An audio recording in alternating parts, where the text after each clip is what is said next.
Fala pessoal, mais um vídeo aqui no canal Lavouras Lucrativas e hoje o que nós vamos falar é sobre as perspectivas e notícias do mercado agrícola de junho, dessa semana, né? Então, um vídeo aí que vai ser todo domingo, né? Solto para vocês aqui e sempre bem atualizado. Dentro do nosso cenário, tudo é muito dinâmico. Nessa semana tivemos muitas notícias e isso tudo mexe com o mercado. Então, vai ser sempre nesse formato aqui: o slide para vocês, eu aqui no canto da tela, sem muita invenção de moda, mas sempre com conteúdo direto sobre o mercado, para você que é profissional, para você que é agricultor, ou para você que é um investidor do setor do agronegócio, tá bom? Vamos lá então. Primeira coisa que a gente tem que ter em mente, né, dentro do nosso cenário, para que a gente consiga executar bem o nosso trabalho e não sofrer, né, na comercialização ou eventualmente na produção, né, das commodities.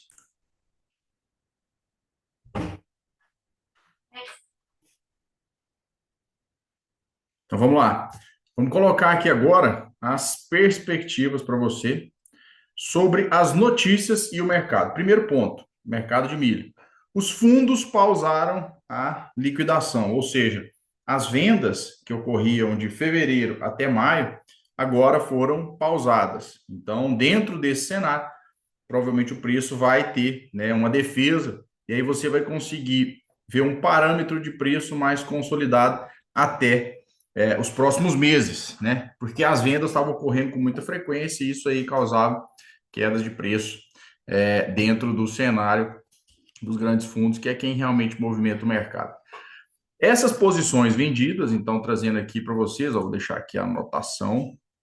Essas posições aqui vendidas, né, recuaram, então a volatilidade agora vai estar ligada ao clima. Qual o cenário inicial? O plantio nos Estados Unidos, que eu vou passar para vocês aqui, a seca, né, temperatura alta e em alguns lugares, principalmente ali no meio do Corn Belt, está acontecendo um problema de seca e usualmente algumas regiões recebem chuvas, mas outras ainda estão em desequilíbrio. Então a lavoura não tá se desenvolvendo da maneira como deveria, tá? Então, essa questão do alerta climático, né, para áreas dos Estados Unidos em 2025 é um detalhe que pode causar oscilações aí, volatilidade ao mercado, tá bom? Então, vamos lá, próximo tema, o próximo slide aqui, vamos trazer para vocês.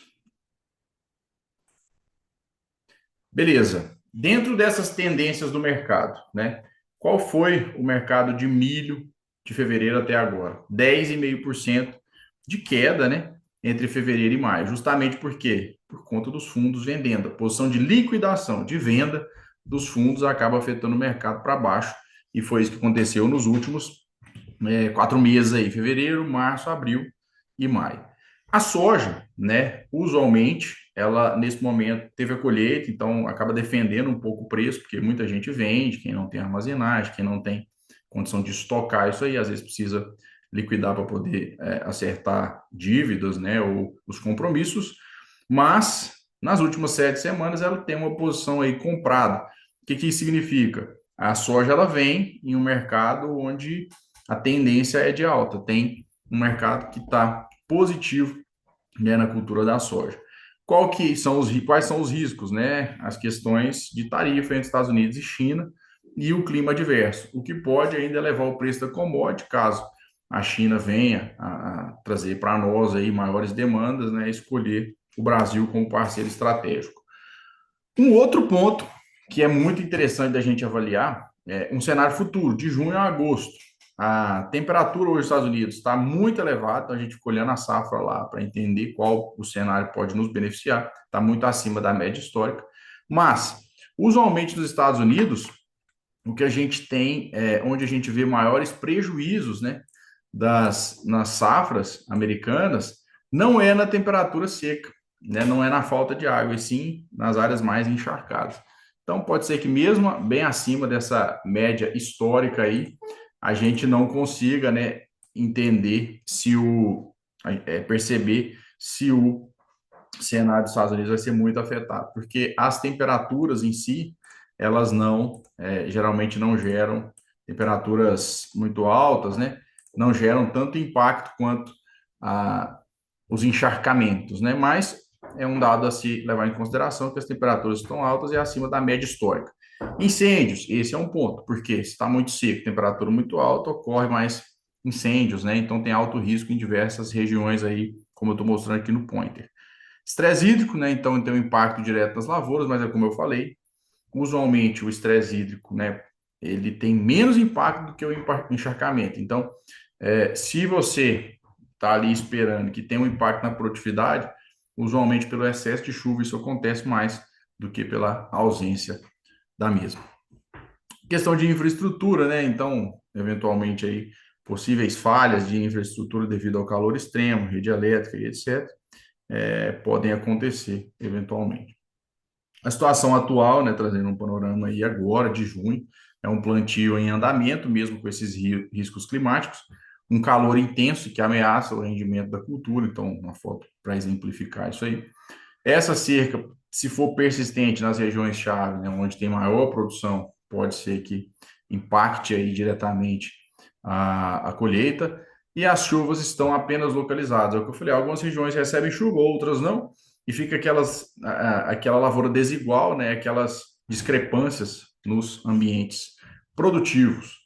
Como que está isso em relação à porcentagem, né? Então, 67% das lavouras em condições boas ou excelentes, então tem uma foto aí para exemplificar uma lavoura excepcional, e o índice de qualidade é avaliado, né, em relação a plantio, condição hídrica, sanidade das lavouras, estabelecimento. 85% do plantio concluído, esse é um dado extremamente importante, está acima da média, então isso favorece, né, uma boa colheita, porque eles plantam dentro da janela correta, o desenvolvimento é correto, menos problema com déficit hídrico ou excesso, né, de água também, encharcamentos, e principalmente antes, né, nas áreas que tem problema com colheita em relação à neve, antes de nevar, essa soja já saiu do campo, então ela vai ser colhida e aí não tem perda por conta do clima, né? Porque onde neva, após isso aí você não consegue fazer a colheita. Então eles têm que ter a janela ali muito bem determinada para conseguir colher 100% da produção. Questão de valorização, né, no mercado futuro, existe uma ideia que 12%, né, de valorização em relação ao preço atual é um cenário possível, factível, né? As safras em relação ao nosso país, né? Então, tivemos produtividade recorde na soja 24, 25 em São Paulo, Goiás, Mato Grosso e Tocantins. Precisa ainda compilar, né? Fazer o final desses números, né, o fechamento, mas a safra teve um aumento de produtividade média nesses estados que são grandes produtores. Comercialização, 64% da safra, né? De acordo com consultorias e pesquisas aí, foi comercializada, já está vendido.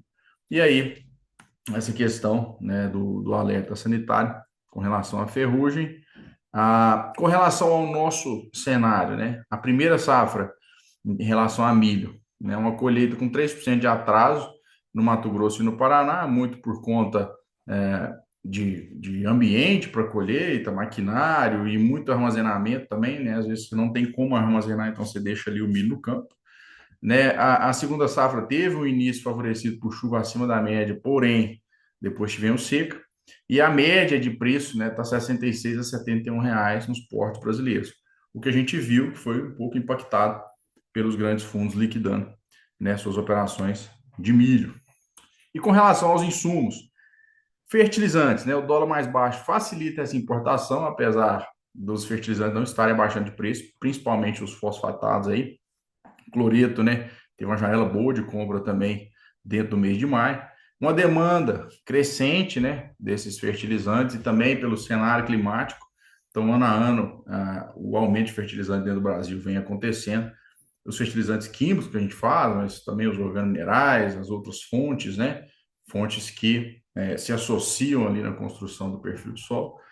Os defensivos, um aumento na procura antecipada por conta, né, do aumento da dificuldade do aumento de plantas daninhas, do controle dessas plantas daninhas e de pragas também, a gente viu isso no milho com relação às lagartas e etc.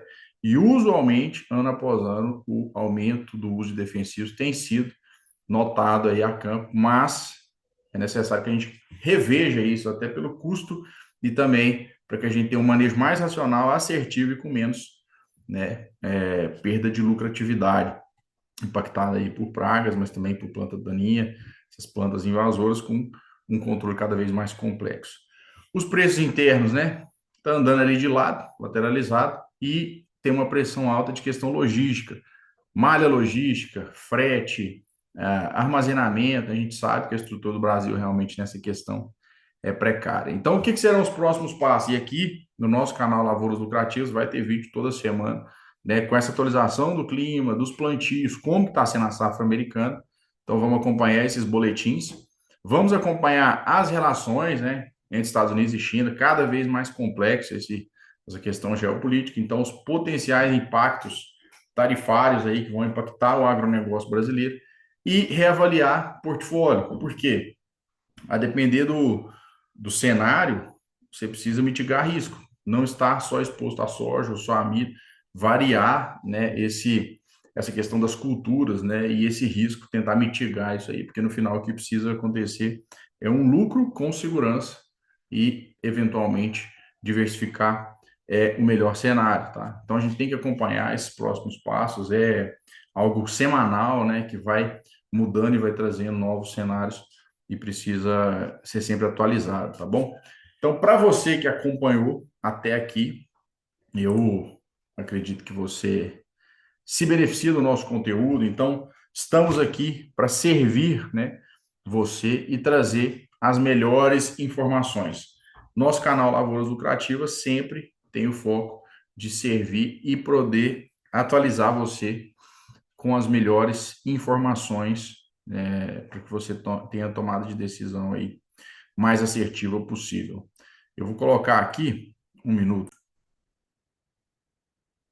Então, se você gostou desse vídeo aqui no nosso canal Lavouras Lucrativas, já deixa o gostinho aí para a gente saber que você se importa com esse conteúdo e se beneficia desse conteúdo. E outro detalhe é que você já se inscreva aqui no canal ou envie o canal, né, para quem você acredita que necessita também saber cada vez mais detalhes do mercado, detalhes sobre como está a comercialização, produção, tanto aqui no Brasil quanto nos Estados Unidos, que é um mercado que impacta o nosso agronegócio. E aí você vai estar contribuindo, logicamente, para o crescimento do nosso canal. Então, não deixe de se inscrever e deixar o seu gostinho aí. E outro detalhe para você é que você pode assistir os nossos shorts aqui no nosso canal, no YouTube, Lavouras Lucrativas. Todos os domingos eu vou deixar esse vídeo aqui de atualização semanal do mercado. Te vejo no próximo episódio, te vejo no próximo vídeo aqui do nosso canal Lavouras Lucrativas. Um abraço.